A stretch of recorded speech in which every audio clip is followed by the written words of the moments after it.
Bonjour You are à now toutes et muted. tous. Donc, nous sommes en ligne aujourd'hui pour le séminaire de l'AFLA, donc l'Association française de linguistique appliquée. C'est la première séance d'une série de 3 séminaires en ligne.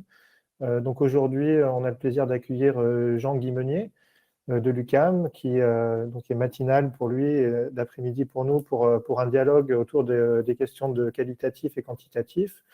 Et juste donc quelques informations, la prochaine séance aura lieu le 1er mars autour des accents en langue, une séance coordonnée par Grégory Miras, et la 3e séance aura lieu le 6 avril autour de la phraséologie en linguistique appliquée. Donc un beau programme pour les séances à venir.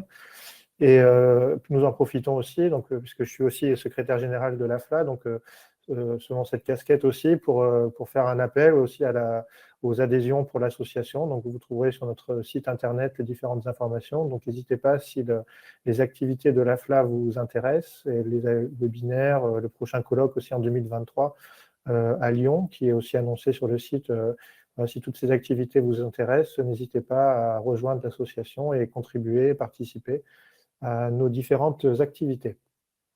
Voilà, donc nous allons lancer aujourd'hui ce séminaire croisé, donc la première séance qui instaure en fait des dialogues entre plusieurs personnes qui s'intéressent d'une manière ou d'une autre à un phénomène qui nous semble être pertinent ou intéressant dans le cadre de la linguistique appliquée. Et donc, comme je l'ai dit précédemment, nous travaillons aujourd'hui en binôme avec Jean Guimenier, qui est spécialiste des humanités numériques et plus largement de philosophie des sciences, qui a un nombre d'articles et d'ouvrages très impressionnants sur ces sujets-là, qui a notamment publié un ouvrage très récent sur la sémiotique computationnelle et qui fait vraiment un état de la question de manière très, très précise et documentée, et qui a accepté d'entrer en discussion avec moi aujourd'hui sur cette question des approches dites qualitatives et quantitatives. Et donc, nous avons essayé finalement de discuter ces notions en essayant de regarder justement si elles sont pertinentes, si elles décrivent bien la manière dont les recherches, en particulier en linguistique appliquée, peuvent se développer, et s'il n'y aurait pas intérêt peut-être à envisager des perspectives un petit peu différentes et de croiser, selon d'autres conceptions ou d'autres observations, les méthodes, les analyses et les applications que l'on peut avoir. Voilà, donc la présentation se fera en 2 temps. Une première partie qui va être plus à base d'exemples et d'analyses dans le cadre de la linguistique, et en particulier de la linguistique appliquée. Et ensuite, Jean Guimenier prendra la parole pour un 2e temps, donc en écho aussi et donc en discussion avec notre premier mouvement sur la linguistique, pour essayer de développer un certain nombre de considérations, peut-être davantage conceptuelles et épistémologiques, avec son regard un peu plus large aussi en termes de philosophe des sciences. Voilà, et ensuite, j'ai aussi un œil sur le chat, et donc si jamais il y a des questions qui se posent, ensuite on pourra dégager un temps de questions et d'échanges avec donc nous, les 2 intervenants. Voilà, donc si ce programme vous convient, et Jean-Guy, si tu en es d'accord, donc je vais commencer avec la première partie de notre communication-discussion qui, voilà, qui, sous l'égide de l'AFLA, va nous permettre de discuter cette dichotomie que nous avons jugée comme étant possiblement artificielle.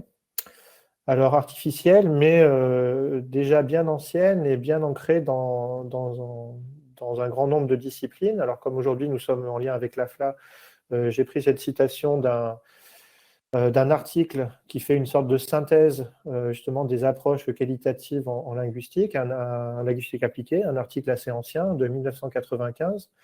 Et cet article est intéressant parce que justement il décrit, il raconte un certain nombre de controverses qui peuvent exister à propos notamment de la rigueur scientifique des recherches dites qualitatives. Vous voyez les citations que je ne vais pas lire intégralement, mais et donc cet article plaide, ou en tout cas met en valeur la possibilité de quantifier les données qualitatives, et en disant que c'est non seulement effectivement possible, mais aussi souhaitable, désirable, voire une nécessité.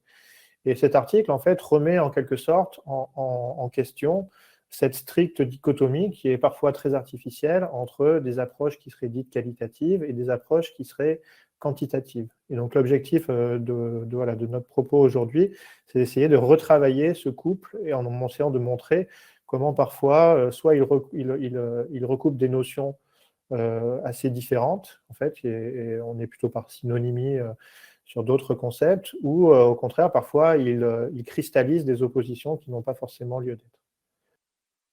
Alors, si on essaye de regarder à grands traits dans la littérature et dans les différents travaux qui peuvent exister autour des approches quantitatives ou qualitatives, on va trouver grosso modo que dans le qualitatif, on va travailler surtout sur des objets ou des actions ou des événements complexes, souvent ou parfois exceptionnels.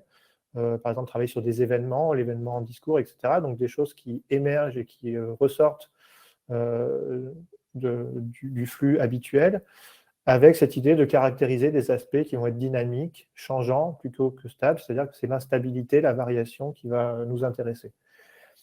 Au plan de la méthode, on donne voix aux acteurs, aux intervenants, au contexte, aux situations, on va resituer les pratiques dans leurs environnements, on va chercher à interpréter, d'ailleurs, plutôt qu'à décrire, le contenu signifiant, les thèmes récurrents, et on va avoir des outils descriptifs qui vont être typiques des disciplines dans lesquelles on va se trouver, puisque ces approches qualitatives, bien sûr, ne sont pas qu'en sciences du langage ou en linguistique, mais dans beaucoup d'autres domaines. Et on va travailler sur des énoncés, sur des textes, sur des interviews, des enquêtes, qui vont servir de corpus d'analyse. Les reproches possibles de ces approches, c'est que, pour certains, elles manqueraient de contrôle et de rigueur au niveau de leur interprétation. On a une absence aussi de formalisation, et surtout la question de la reproductibilité des analyses. Voilà, de quelle manière est-ce que finalement on peut dupliquer une étude ou une méthode qu'on aurait appliquée sur un phénomène en particulier à d'autres phénomènes similaires.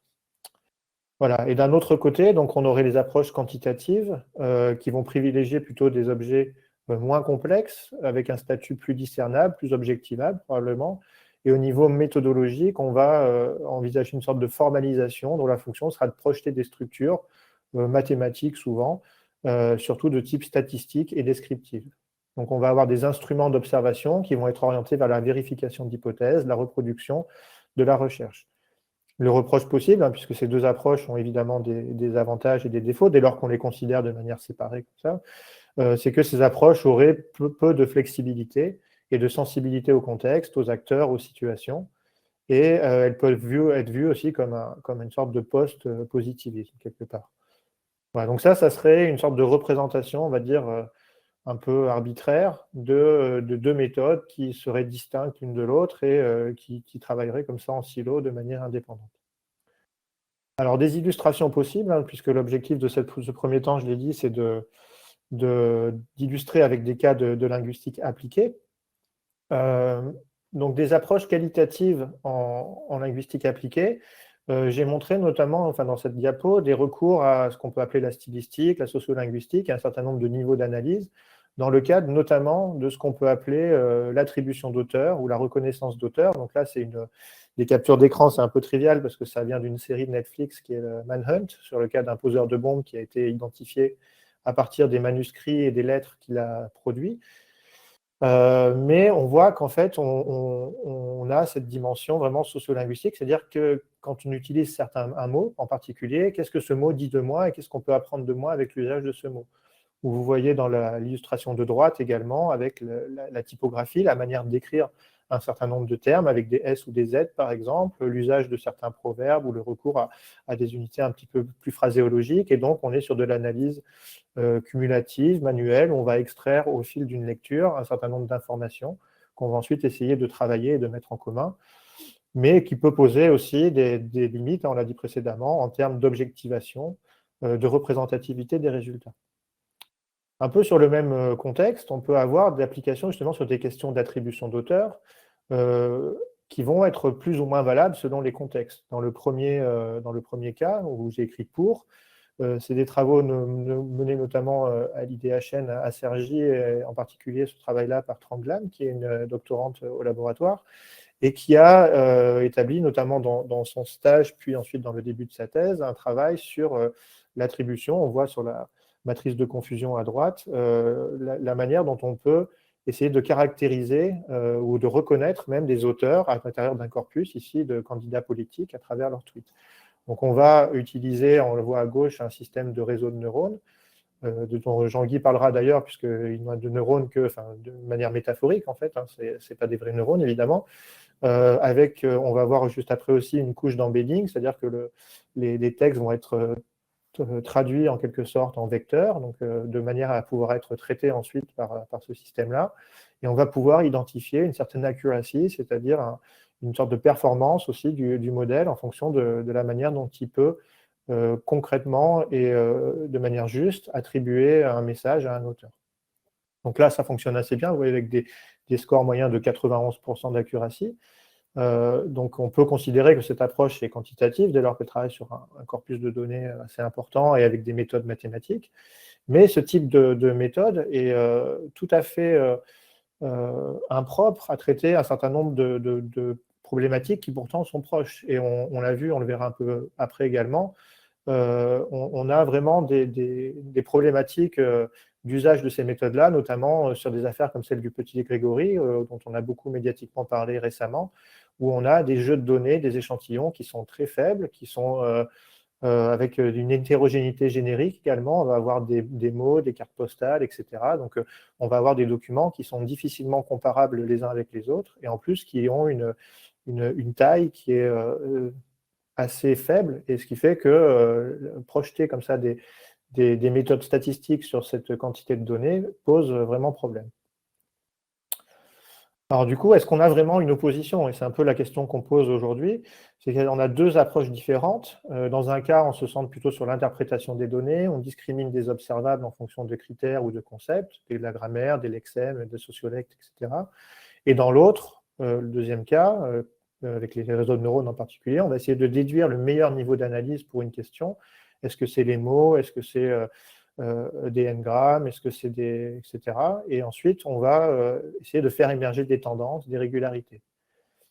Mais en fait, c'est probablement aussi une opposition de surface, c'est-à-dire que l'une ou l'autre des approches peuvent plus ou moins bien convenir en fonction de différents moments de la recherche. On l'a vu avec le cas sur l'affaire du petit Grégory.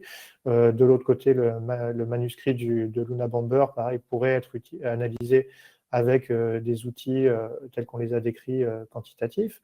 Et donc, on se retrouve finalement dans une sorte de difficulté à choisir le type d'approche. Et en fait, pourquoi? C'est parce qu'en fait, souvent, on est centré sur la surface des analyses, c'est-à-dire on regarde d'abord ce qu'on observe, mais pas sur le modèle, en particulier scientifique, linguistique, qu'on va mobiliser, et se poser la question, finalement, qu'est-ce qu'on cherche à décrire et qu'est-ce qu'on observe, finalement, qu'est-ce qu'on veut observer dans notre corpus et sur quels sont les niveaux d'analyse qu'on veut mobiliser. Alors, on va essayer justement de rendre ça plus concret, c'est-à-dire comment est-ce que, dans le cadre d'une théorisation du discours ou de l'analyse du discours, on pourrait essayer d'entrer concrètement dans une méthode qui n'est pas à toujours réfléchir à cette question de dimension qualitative ou quantitative. Donc, ça va être une exemplification à travers 3 sous-modèles en fait, de concepts, de voir comment est-ce que l'incarnation de ces concepts peut jouer avec cette discussion dont nous sommes en train de parler. Alors bon, pour faire simple, puisqu'il fallait que ce soit quelque chose que je connais, donc c'est une sorte de théorisation du discours que j'essaie de mettre en place depuis un certain nombre d'années maintenant. Donc le discours comme champ et la question des objets discursifs qui s'y déploient. Donc une approche qu'on peut caractériser à la fois de socio-discursive du sens, une approche aussi qu'on va dire, enfin en tout cas qui peut être qualifiée de constructiviste, c'est-à-dire que la constitution des référents leur est extrinsèque, c'est la question des propriétés extrinsèques, notamment chez Cadio, Nemo, etc. On a des dynamiques en discours avec des processus de sémiotisation et la stabilisation des unités. Et du coup, un appareil conceptuel, à la suite notamment de Cadio et Vizetti et aussi Sarfati, ce qu'on appelle les motifs, les profils et les topoi. Alors donc voilà, ça reste des niveaux conceptuels assez abstraits, et donc l'objectif, c'est de voir comment est-ce que méthodologiquement, on peut les implémenter dans une méthode d'analyse qui n'est pas à choisir entre cette vision qualitative ou quantitative. Alors, premier aspect conceptuel, donc la question des motifs. Je prends la définition de Cadio et Visetti. Les motifs lexicaux ne sont que des supports d'élaboration pour des opérations de profilage, leur mise en syntagme, en phrase, en texte, leur colocation et leur figement, et de thématisation, leur vocation à parler du monde, leur dimension intentionnelle ou, si l'on veut, référentielle. Donc, ce que sous-entend cette définition, c'est que les mots, les morphèmes, ne sont pas des entrées dictionnariques ou des éléments signifiants immédiatement, mais ce sont plutôt des supports ou des ouvroirs au sens.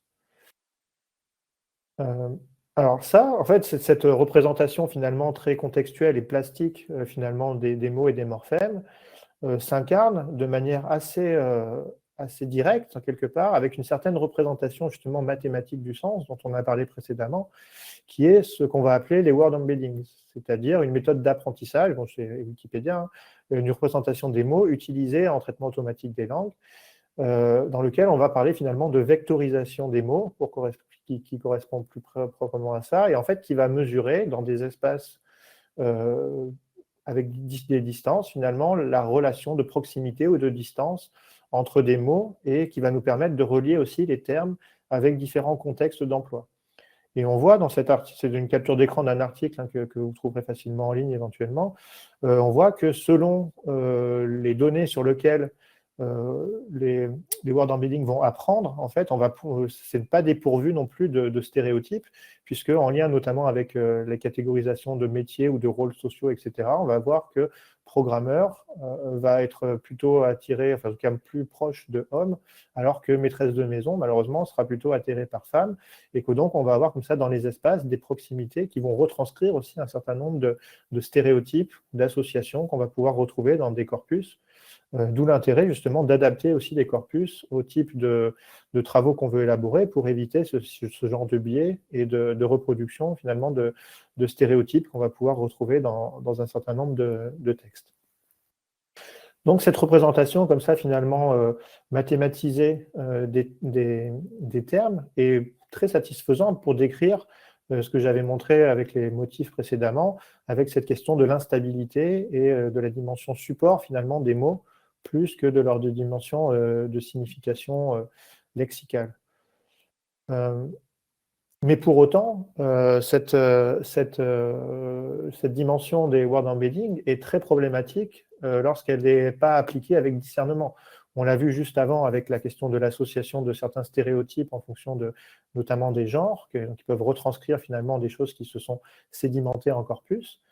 On a aussi, vous voyez, cette controverse en quelque sorte avec une start-up qui a travaillé justement sur l'affaire du petit Grégory, qui s'appelle Orph Analytics, et qui se défend finalement des problèmes qui ont été soulevés par en particulier certains nombres d'avocats dans l'affaire, en expliquant, vous voyez dans le deuxième paragraphe, ce n'est pas une technique nouvelle, on en parlait déjà à la fin du 19e siècle, des outils dédiés qui ont évolué de manière fulgurante.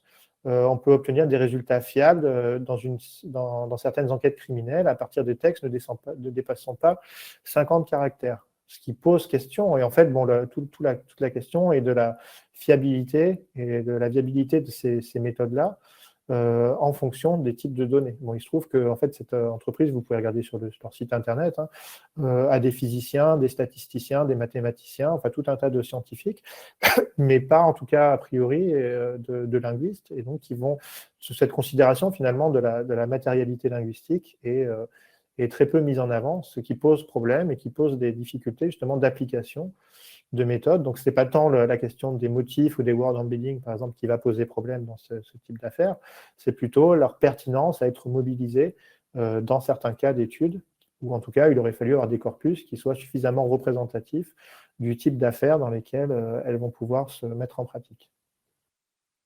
Alors justement, il y a des manières finalement de travailler sur cette interaction entre l'utilisation de méthodes mathématiques, de statistiques, et puis de la compréhension de ce que très parfois on appelle la boîte noire, c'est-à-dire quels sont les résultats des algorithmes.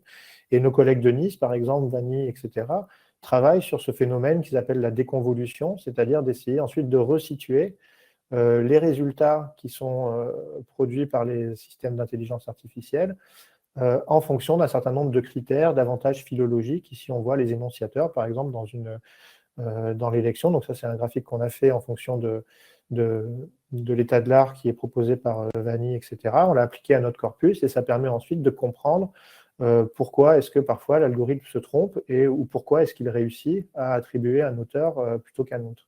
Donc en fait, retourner, resituer quelque part l'analyse qui a été élaborée et essayer d'en comprendre la signification, mais donc sans séparer une analyse quantifiée d'une analyse qualifiée, mais plutôt en considérant que l'application de ce type de méthode nécessite également un éclairage à travers une déconvolution, c'est-à-dire de repasser ensuite de la représentation vectorielle et numérique à une représentation attendez, c'est que je suis en train de voir qu'en fait, je ne suis pas forcément sur la bonne diapo. J'espère que ça va. Donc, pour continuer, donc l'aspect conceptuel numéro 2 dont je vais vous parler, c'est celui qu'on appelle les profils ou les profilages. Donc, Cadio et Visetti expliquent que la dynamique des profilages renvoie à des frayages plus ou moins déjà enregistrés en lexique. Ou en grammaire éventuellement, et que ça permet justement au terme de s'inscrire ensuite dans des thématiques voilà, différentes. Donc qu'est-ce que ça veut dire au niveau conceptuel? Si on essaie de traduire ça, ça veut dire que le langage a une structure syntaxique distributionnelle, et parfois même on va jusqu'à dire, notamment certains en textométrie, que le sens est la somme des co-occurrences. C'est-à-dire que c'est en regardant les différents profils d'un terme, finalement, qu'on va pouvoir décrire son sens. Voilà, ce qui n'est pas du tout inintéressant. Si on essaie justement de réfléchir à la manière dont on peut appliquer ce concept, qui est très théorique, encore une fois, de profilage, on va essayer de se doter d'une transcription finalement formelle de cette question de syntaxe et de distribution, et notamment en rejoindre en particulier ce que Loubert décrit à travers un usage de la théorie des graphes pour représenter la structure d'un corpus par la schématisation des relations, pour faire ressortir des liens entre des segments de texte. Donc c'est exactement ce que, à mon sens, en tout cas, ce qu'on trouve dans la citation de Cadio et Visetti. Marchand et Ratino expliquent notamment qu'on va représenter l'arbre des liaisons lexicales d'un corpus, avec des co-occurrences et donc un algorithme en particulier. Donc on va avoir comme ça un moyen de prendre en compte les profils avec, du point de vue computationnel, finalement, comment est-ce qu'on va computer ça, à travers un calcul qui va être le calcul sur la base d'un indice de co-occurrence, c'est-à-dire combien de fois les éléments vont apparaître en même temps, pour donner un résultat visuel où la taille des mots va être proportionnelle à la fréquence et la taille des arêtes proportionnelle à la force des associations. Donc cette question des profilages, finalement, elle s'incarne très bien dans un type de représentation comme ça, donc analyse de similitude, là, qui est proposée grâce au logiciel Iranutech, mais qui pourrait être fait avec d'autres. Cas de linguistique appliquée également, donc là, linguistique appliquée au discours gastronomique, basé sur un corpus de tweets de chefs étoilés, où on a travaillé justement autour du foie gras. Donc on voit effectivement que foie et gras sont associés. On aurait pu éventuellement en faire une seule unité, mais c'est aussi intéressant de pouvoir dissocier les deux. Et on va avoir comme ça un certain nombre de profilages, terrine de foie gras brûlé, foie gras au torchon, foie gras truffé. Donc on va mesurer comme ça la force d'un certain nombre de profilages. On va pouvoir aussi identifier éventuellement des choses plus créatives et identifier, dans le cas de l'intérêt pour la gastronomie, éventuellement des choses qui sont plus atypiques et donc des profilages qui seront plus de l'ordre de ce qu'on appelle des plats signatures, c'est-à-dire qui sont moins souvent utilisés. On peut avoir aussi justement des discours transgressifs, et là c'est intéressant de travailler avec des spécialistes du domaine. Là en l'occurrence, les associations autour de la betterave, carpaccio de betterave et pommes par exemple, carpaccio de kiwi et betterave, donc à la fois en termes d'association d'ingrédients et aussi de type de préparation avec le carpaccio par exemple. Donc encore une fois, voilà, cette question des profilages qui est de l'ordre plutôt de la syntaxe et du repérage d'associations entre termes, peut complètement se décliner sur la base de co-occurrence dans le repérage visuel et quantifié de ces types d'associations. Troisième élément, je vais aller assez vite, c'est sur les questions d'énonciation, de temporalité et de contexte. J'ai pris là la citation, enfin un extrait que je ne vais pas bien sûr lire en entier, d'une problématique qui est celle d'un historien, qui est celle de Jacques Guillemot, alors que les analystes du discours connaissent bien, puisqu'il a beaucoup travaillé aussi sur les questions de temps lexical en particulier. Et vous voyez donc dans la partie droite, en fait, où il montre que la lexicométrie pose, pour l'historien du discours, un certain nombre de problèmes, d'ailleurs plus qu'elle n'en résout, à cause notamment de la question des décomptes de surface, qui extrait du corpus un certain nombre d'éléments, mais qui donne des difficultés à les resituer. Et puis surtout, la manière de lire finalement un certain nombre de tableaux lexicaux qui sont complexes ensuite pour les resituer dans des problématiques telles que celles de lecture d'archives et celles d'historiens. Alors, un extrait de cet article, vous voyez, j'ai surligné le mot ennemi parce qu'en fait, l'article et le travail tournent autour de l'analyse à l'intérieur du corpus du père Duchesne, qui a été beaucoup travaillé aussi par André Salem, et dont je vais parler juste après, essaye de comprendre justement dans ce contexte post-révolutionnaire, les livraisons sont post-1790, de voir justement quels sont les termes qui désignent les ennemis de la Révolution, et on va avoir comme ça, en fonction des périodes, donc 8 périodes, vous voyez ici, et on va avoir la manière dont les conspirateurs, les ambitieux ou les traîtres vont apparaître. Donc on est sur de l'exploration, on essaye d'extraire comme ça, de manière subtile et par petites touches, un certain nombre d'informations grâce au recours de la textométrie. Et le fait de développer des nouvelles fonctionnalités ou des nouveaux moyens de représenter le lexique et de le projeter sur des éléments temporels, qui a fait gagner aux chercheurs en qualité d'analyse. Ici, je vous montre un graphique que nous avons fait avec André Salem dans le cadre d'une publication dans les JADT en 2018, où l'innovation était en fait, par André Salem, de pouvoir projeter sur le graphique de l'AFC des segments répétés, en fonction notamment des numéros de période. Donc on a de 1 à 8, on a les 8 périodes chronologiques. Donc on voit qu'on a presque un effet Gutmann, donc presque un rapport, on va dire, qu'on peut décrire comme le temps lexical. Mais surtout, ce qu'on va pouvoir voir, c'est qu'on va avoir une distribution très différente des profilages, ce qu'on a décrit tout à l'heure, en fonction du temps. C'est-à-dire que selon les contextes d'énonciation, selon l'histoire, on va avoir une évolution de la manière dont le terme ennemi va se profiler, c'est-à-dire va interagir avec d'autres éléments syntagmatiques. Et la conclusion qu'on en avait tirée, c'est qu'en fait, même si la forme ennemie a une fréquence stable et constante dans le corpus, en fait, on va avoir deux référents qui vont se succéder parce qu'en fait, on observe qu'au départ, on a les plus cruels ennemis, puis les ennemis du dehors. Ensuite, on a les ennemis de l'intérieur, les ennemis du dehors et du dedans. Et ensuite, on a les ennemis de la liberté ou du peuple. Et donc, en fait, on passe d'un référent qui sont les ennemis, au sens de les ennemis de la France, les Prussiens, etc., donc les puissances étrangères, à quelque chose où les ennemis vont non plus être ces puissances étrangères, mais vont être à l'intérieur, en France, mais comme étant les opposants à la Révolution et donc contre les valeurs. On peut le voir donc dans le graphique précédent avec les ennemis de la République, les ennemis du peuple, les ennemis de la liberté, etc. Donc encore une fois, ici, la méthode, la transposition de cette question des profilages en segments répétés, tels qu'on peut les repérer notamment avec Lexico, et ensuite les intégrer dans une perspective diachronique avec un certain nombre de périodes, permet de mieux comprendre un phénomène historique et un certain nombre d'éléments de corpus pour lesquels on aurait sinon du mal à pouvoir se prononcer. Cette question de la temporalité peut être appliquée à plein d'autres sujets. La question du temps lexical est vraiment très riche. Juste un exemple sur la gastronomie avec un groupe de projets tutorés d'étudiants l'an dernier sur la question de la saisonnalité en fonction d'un certain nombre de plantes en particulier, où on voit que finalement, en fonction des mois ou des années, on va avoir des émergences d'un certain nombre de phénomènes, et donc le temps lexical est aussi utilisé dans des problématiques très applicatives et quotidiennes.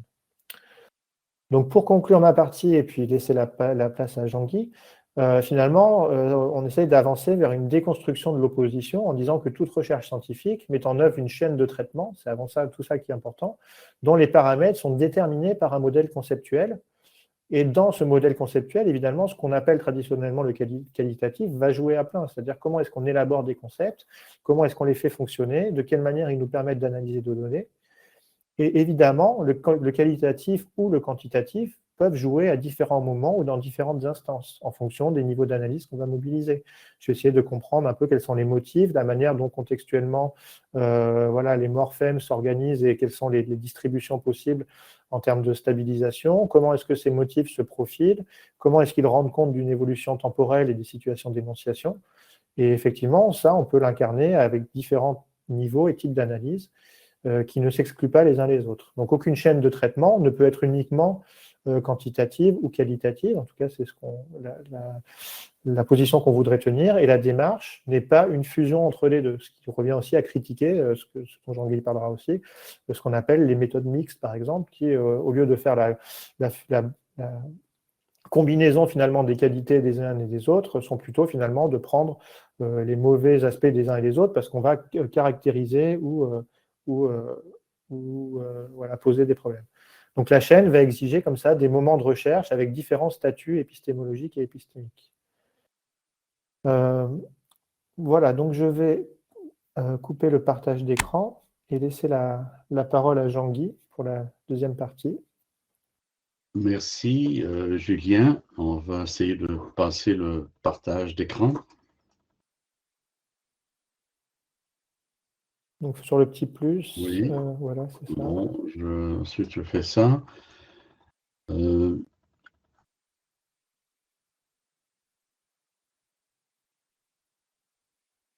voyez quoi là, ça y est, c'est en train d'apparaître. Là, voilà, là on voit ta diapo. Non, on voit pas tes notes, là, on voit ton diapo. Vous voyez ma diapo, alors parfait. Je vais pouvoir, je crois. Ah, par contre, là, on voit tes notes maintenant. Tu l'as bon, sur l'écran. voilà. Alors, je vais rester de l'autre côté de l'écran. Je vais changer mon regard. Alors, je vais apporter une approche un peu épistémologique de la problématique de la quantité et de la qualité en regard de l'exposé qu'a fait Julien. Attendez que je me retrouve. Il faut que je clique là. Alors, la conclusion à laquelle nous invite la présentation des exemples précédents est qu'une recherche en linguistique appliquée et assistée par ordinateur met en action une multiplicité d'opérations épistémiques qui ne sont pas homogènes. Certaines touchent la conceptualisation de l'objet d'étude, de la méthode, de l'interprétation des résultats, etc. Ce sont là des dimensions que tout projet scientifique sérieux inscrit dans une démarche dite qualitative. Certaines autres en appellent un dénombrement mathématique et à des algorithmes que l'on identifie à des approches quantitatives dont la portée est soumise à l'évaluation de toutes sortes. Ce sont là deux approches radicalement opposées, comme l'a bien souligné Julien, sinon même elles sont irréconciliables. Certains théoriciens ont cherché à éliminer cette opposition en proposant une approche dite mixte. Celle-ci se veut une intégration unifiante des fonctions principales des composantes de ces deux approches. Cependant, plusieurs chercheurs ont critiqué cette approche mixte. Elle ne résout pas l'opposition elle-même, mais plutôt dilue le meilleur de chacune. Qui plus est, elle en viendrait à faire dominer l'une sur l'autre, c'est-à-dire du quantitatif sur le qualitatif. Comment alors réduire cette opposition? C'est la question qu'on va essayer d'approcher. La philosophie des sciences actuelles constate la lente diminution de l'importance du paradigme positiviste logique pour expliquer la pratique scientifique, où la démarche scientifique est vue essentiellement comme une théorie formalisée, axiomatique, expérimentale. Or, le débat entre la qualité et la quantité est inscrit lui-même au sein de cette conception de la science. D'un côté, ce débat exprime les critiques de ceux qui trouvent l'approche qualitative certes créative et heuristique, mais qui manque de rigueur. Et de l'autre côté, le débat exprime des critiques de ceux qui trouvent l'approche quantitative certes rigoureuse, mais qui demeure trop limitée et réductrice. Dans les dernières décennies est lentement apparue une nouvelle compréhension dite pragmatique de la démarche scientifique. Celle-ci nous permet de penser une résolution de cette opposition. Dans cette vision, la science est vue de plus en plus comme une pratique épistémique complexe qui en appelle à une diversité de points de vue qui, chacun selon sa signature, construit des modèles dont on sortira plusieurs théories. Cette notion de modèle s'est avérée importante, sinon essentielle, pour les sciences autour des systèmes complexes. Pensons ici à l'astrophysique, la climatologie, l'ingénierie, l'économie, l'environnement, l'intelligence artificielle, les neurosciences, les sciences humaines et la psychologie cognitive. Pour illustrer cette approche modélisatrice, je vais prendre un exemple très simple, le jeu informatique de tic-tac-toe. Cet artefact informatique qu'est ce jeu est le résultat d'une interaction complexe de plusieurs modèles. Et la construction de ce jeu a exigé une chaîne de traitement interactive et rétroactive. On y trouve un modèle conceptuel qui exprime la conceptualisation de tous ces autres modèles. Et il est exprimé dans un langage naturel, un discours narratif, etc. On présente les règles du jeu, des stratégies, etc. Un modèle formel aussi intervient. C'est là que se définissent les règles et la grammaire du jeu. Un modèle computationnel, lui, va traduire ces règles et les présenter sous les formes d'algorithmes. Enfin, on va trouver un modèle informatique qui va déterminer une architecture et qui est une technologie physique qui va contenir des capteurs, par exemple des manettes, des claviers, des mécanismes électroniques, etc. Une plateforme d'opération, la carte mère, la mémoire vive, les disques durs, etc. et des effecteurs d'extrants comme l'écran. Éliminer un seul de ces modèles et il n'y a plus de jeu. Pardon, oups. Je crois que je suis allé trop vite. La vision pragmatique est une vision perspectiviste, mais non relativiste de la science. Les modèles sont différents. Les modèles sont différents types de représentations qui sont tantôt descriptives, tantôt prédictives, tantôt explicatives d'un phénomène et qui ultimement visent la compréhension. On y trouve de multiples formes d'expression, formelles, non formelles, iconiques, computationnelles, conceptuelles. Bref, les modèles sont des médiateurs épistémiques entre la théorie et les phénomènes. Ils permettent la communication dans et entre des communautés épistémiques. Ils sont essentiels dans la construction de projets qui en appellent l'informatique. Bref, les modèles sont des médiateurs épistémiques entre la théorie et les phénomènes. Ils sont essentiels dans la construction de projets qui en appellent à l'informatique. Et notre hypothèse, c'est que ce type d'approche est essentiel pour comprendre certains travaux comme on le fait en linguistique appliquée et va nous permettre, je pense, de trouver une certaine solution à l'opposition de la quantitatif et du qualitatif. Je vais commencer par expliquer plus en détail chacun des modèles. Je commence par le modèle conceptuel. Le premier type de modèle construit est le modèle conceptuel. Il est un point de vue particulier sur la tâche à réaliser. En génie logiciel et en génie des connaissances, ce modèle est l'objet de lourds chantiers de travail dont les résultats se retrouvent souvent dans une partie technique d'un cahier de charges ou même il peut prendre des formes semi-formelles comme dans les ontologies. Mais dans de multiples autres projets scientifiques, le modèle conceptuel joue des rôles épistémiques essentiels.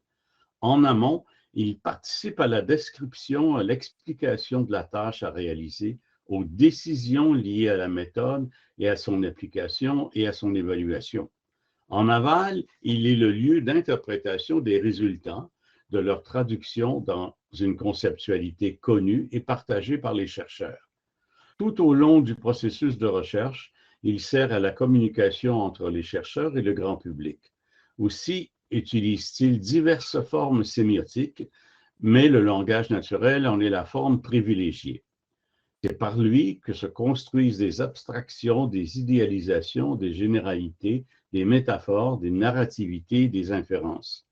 Et donc s'expriment des énoncés, des propositions, des textes, des discours, des arguments, mais aussi des croyances, des biais, des pratiques, des savoir-faire, etc. Mais si le modèle conceptuel devient un lieu où la théorie sortira du tout, la recherche finira par trouver la formulation qui permet l'interprétation, la compréhension et la communication. Voici quelques exemples d'énoncés conceptuels utilisés par les éminents linguistes que sont Bréal, Martinet, Chomsky, Montague, Declé. on voit la signification, par exemple, Bréal va parler ainsi, il va dire, on voit la signification dans notre tête. Martinet parlera de parties, de faisceaux, d'ensemble de classes, d'inventaires. Chomsky va nous proposer une phrase de poésie de jeunes furieuses qui ont furieusement des idées et qui manquent de maturité, qui sont vertes. Montague voit la langue comme un système formel. Desclée voit l'architecture dans la cognition. Chacun de ces énoncés ne fait pas partie du système formel et de l'algorithmique. Ce sont des énoncés qui appartiennent à du qualitatif, assurément pas du quantitatif. Mais ils sont placés en contexte et ils nous aident à comprendre le système qu'ils ont développé par ailleurs. C'est souvent parce que ce modèle est exprimé en langage naturel qu'il en utilise toute la puissance et c'est ceci qui lui permet de définir l'objet, la méthode, l'évaluation de la recherche, et il sert ultimement à l'interprétation des résultats de la recherche. Il sera vu souvent comme le terrain principal du qualitatif. Mais si ce modèle conceptuel est utilisé dans un projet assisté par ordinateur, il sera nécessairement mis en relation avec un modèle formel. Ceci impliquera une sélection dans les relations et propriétés exposées et découvertes dans le modèle conceptuel. Ce sont celles-ci qui seront ultimement liées aux constantes, aux variables et aux opérations fonctionnelles des énoncés formels.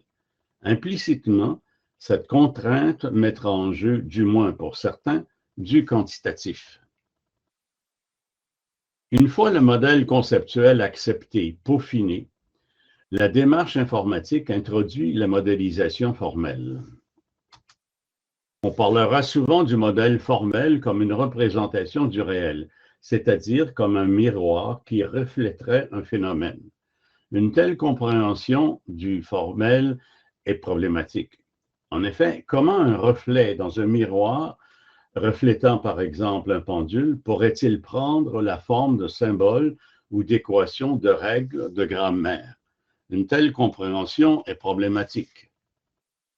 En effet, on ne voit pas comment peut apparaître par pure relation de réflexion dans le miroir des symboles, des équations, des règles, des grammaires. Bourbaki nous propose de changer la direction de la représentation. Pour lui, un modèle formel part du formel et va vers le phénomène. On vérifie alors expérimentalement, si ce filet correspond de proche ou de loin, non pas à la réalité, mais à l'abstraction simplificatrice que présente le modèle formel. La représentation devient alors une projection de symboles qui ne captent pas tout du phénomène, mais seulement certaines dimensions de ce phénomène. Ainsi, cette représentation filet, formelle, est nécessairement, par définition, réductrice. Il existe en fait différentes manières de penser ce filet formel. Il y a la vision syntaxique qui le voit comme un ensemble de symboles et de règles de manipulation où il n'y a pas de sémantique. La définition de Ladrière est intéressante, c'est une définition très classique. La vision sémantique précise les référents de ces symboles, non pas leur sens. Par exemple, traditionnellement, si on prend une équation, elle va référer tantôt à des nombres, mais pas toujours à des nombres, mais aussi à des entités. Une grammaire est un système formel qui a des référents, qui en l'occurrence va référer à des entités qui ici, volontairement, sont représentées par des symboles. Ce sont deux modèles formels qui représentent quelque chose, mais vous remarquerez que dans le premier cas, 1, 2, 3, 4, 5, on le comprend. Dans le deuxième, à moins que vous soyez chinois, vous parliez chinois, il y a bien une référence qui sont d'autres symboles, mais que l'on ne comprend pas, et donc il y a perte de sens. Dans la vision pragmatique, on veut ajouter le sens. Le sens des symboles est donné par l'usage et le contexte. Les mêmes symboles seront compris feront apparaître du sens selon la situation culturelle dans laquelle on se place. Parmi les modèles formels à la mode, en traitement informatique du langage naturel, on va trouver ceux-ci. Et Julien en a présenté tantôt, par exemple, les embeddings, les réseaux de neurones. Il existe un très gros ensemble de modèles formels actuels qui travaillent à l'intérieur du langage naturel. Mais ici, ces symboles n'appartiennent pas, les noms qui nomment les symboles n'appartiennent pas au langage formel. Ce sont des noms anglais. Si vous prenez un modèle formel, vous ne trouverez pas dans votre modèle formel l'expression neurone, propagation et récurrent, gradient et softmax. Ce sont des méta-expressions pour parler du langage formel. Mais il faut bien voir que ces noms ne sont pas eux-mêmes des expressions symboliques du modèle formel, ce sont des expressions métaphoriques appartenant, en l'occurrence, à la langue française, au discours français, au discours anglais, etc. Ce sont des expressions métaphoriques de modèles formels et il n'y a pas de neurones, comme l'a dit Julien, dans ces modèles formels. Il n'y a que des équations, des symboles. Un modèle formel exprime donc dans un langage formel des structures mathématiques. Or, il existe une multitude de types de structures mathématiques, dont certaines renvoient explicitement à des nombres, d'autres non. Par exemple, les anciens trouvaient la hauteur d'un arbre par la géométrie, alors que les modernes le font par l'algèbre. Où se pose alors la question du quantitatif et du qualitatif? Dans un modèle formel, tous les modèles formels sont-ils à propos du quantitatif? Une formalisation logique avec des règles d'inférence ou une formalisation par graphe renvoie-t-elle à du quantitatif ou à du qualitatif? Et que veut dire une équation algébrique si leurs références ne sont que des nombres? Prenons par exemple le symbole de notre équation du pendule. Pour comprendre cette équation, on ne peut pas se contenter de donner la référence, c'est-à-dire un ensemble de valeurs de cette variable, comme par exemple 2.4, 3.2, 3.5. On pourrait dire que G est en fait cet ensemble de mots, la Schwarzskraft. Mais encore, là, comprenons-nous ce terme, ce dont il est question. Et même là, il n'est pas certain que tous les Allemands comprennent bien ce dont il est question. La Schwarzskraft est-elle la masse ou le poids ou autre chose? En lexicométrie, la loi de Zipf réfère aussi à des nombres. Mais quel est exactement le sens de cette loi appliquée au phénomène langagier? À quel observable renvoie-t-elle? À un événement ou une forme linguistique ou autre chose? On voit, je l'espère, que le qualitatif et le quantitatif sont peu pertinents pour répondre à cette question. Ce sont des concepts dont la signification est ambiguë et qui ne touchent pas le sens profond du contenu formel. En interrelation directe avec le modèle formel vient ensuite le modèle computationnel. Le rôle de celui-ci sera de traduire les fonctions mathématiques en algorithmes. Or, ce qui intéresse un modèle computationnel, ce n'est pas n'importe quel énoncé formel. En fait, le contenu, ce problème est bien exprimé par la thèse de Turing. Un modèle computationnel ne peut retenir d'un modèle formel que les énoncés dont la référence sont des structures mathématiques calculables. Ce fut en effet la grande contribution de Turing de prouver que des structures mathématiques calculables étaient les seules qui pouvaient être computées par une machine de Turing. Et elle l'était si et seulement si elle peut être traitée par deux types de sous-machines. Une machine A que Turing appelait un automate abstrait et dont le rôle était de décomposer la fonction mathématique issue de la structure mathématique formelle pouvant décrire un phénomène, et de la déconstruire en une suite d'instructions ou de règles. Et une seconde machine B, qui est de nature mécanique et qui peut suivre des instructions en tournant des roues, dérouler du papier, imprimer des symboles sur du papier. Ainsi, une fonction mathématique est dite calculable si elle peut être traitée par ce mécanisme physique élémentaire. Il s'ensuit donc qu'un modèle formel est tout autre chose qu'un modèle computationnel, ce qui, souvent dans les interprétations critiques du qualitatif et quantitatif, sont confondus.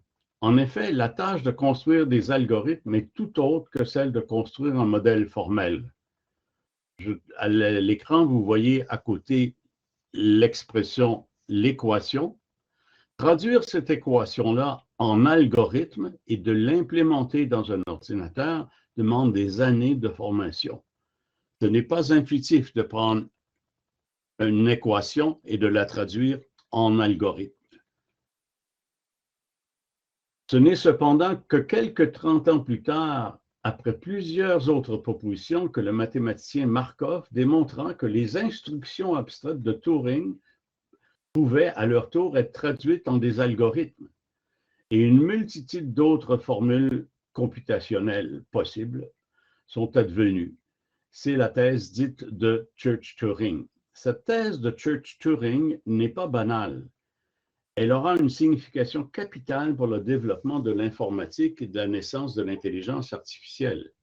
Elle signifie qu'une fonction mathématique calculable est computable par une machine de Turing, mais qu'elle est aussi computable, exprimable par une multitude d'autres formes computationnelles. Par exemple, le calcul récursif, les règles de production, la logique combinatoire, les algorithmes de Markov, les grammaires à état fini, les automates, etc. Mais du même fait, cette thèse permettra de découvrir que toutes les fonctions mathématiques ne sont pas calculables et que donc elles ne sont pas traduisibles en algorithmes. En d'autres termes, ce n'est pas parce que vous avez trouvé un modèle formel correct par rapport à votre modèle conceptuel que vous allez trouver les algorithmes et que vous allez pouvoir le computer. En fait, comme le soulignent de nombreux théoriciens, le non calculable et le non computable est omniprésent, en science et encore plus en génie. Le nombre de fonctions calculables est certes infini, mais le nombre de fonctions non computables est l'infini au carré. Ce n'est pas parce qu'une approche est computable qu'elle est quantitative. Et ce n'est pas parce qu'une approche est non computable qu'elle est qualitative. L'opposition du quantitatif et du qualitatif ne fait qu'effleurer la complexité du modèle computationnel et de ce fait du modèle formel. Le quatrième modèle est le modèle physique, où dans les projets de recherche, il est une technologie physique appelée, à proprement parler, un ordinateur. Il est important de bien distinguer un modèle computationnel d'un modèle informatique. En fait, certaines fonctions mathématiques ont été calculables bien avant aujourd'hui. Elles ont commencé par des technologies physiques différentes, comme l'abacus, le pascaline et même le bobage. Mais aujourd'hui, à notre disposition, nous avons on a eu l'ENIAC, les taux portables, le PC, le superordinateur et aujourd'hui même le nuagique. Ces ordinateurs eux-mêmes se décomposent en de multiples mécanismes électroniques, physiques sophistiqués. On y trouve le diode, le transistor, le ruban magnétique, la puce imprimée, le nuagique, la grille, etc. Une caractéristique qui les distingue est la puissance, c'est-à-dire leur capacité à traiter des modèles formels algorithmisés de plus en plus complexes dans un temps de plus en plus court. Ces machines ne peuvent pas computer toutes les fonctions mathématiques calculables, cependant.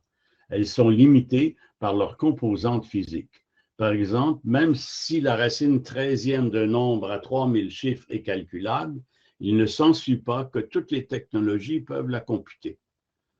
On voit, encore une fois, je l'espère, que la distinction qualitative et quantitative est difficilement attribuable à ce modèle physique.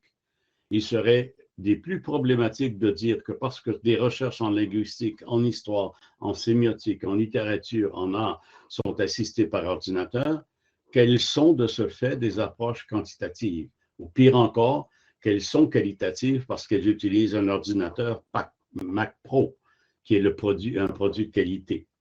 En fait, utiliser ces termes de qualité et quantité pour décrire une pratique scientifique qui utilise une technologie est victime d'une métonymie.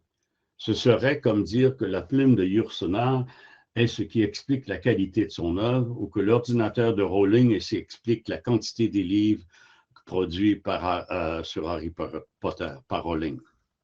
Ainsi, il nous semble que la vision pragmatique de la science où se construit une multiplicité de modèles permet de diluer un peu l'opposition qualité-quantité. Peuvent ainsi être conservées les propriétés épistémiques du qualitatif et du quantitatif, mais non en les intégrant dans une approche mixte, mais plutôt en les situant au sein des modèles pertinents où chacun peut jouer son rôle propre.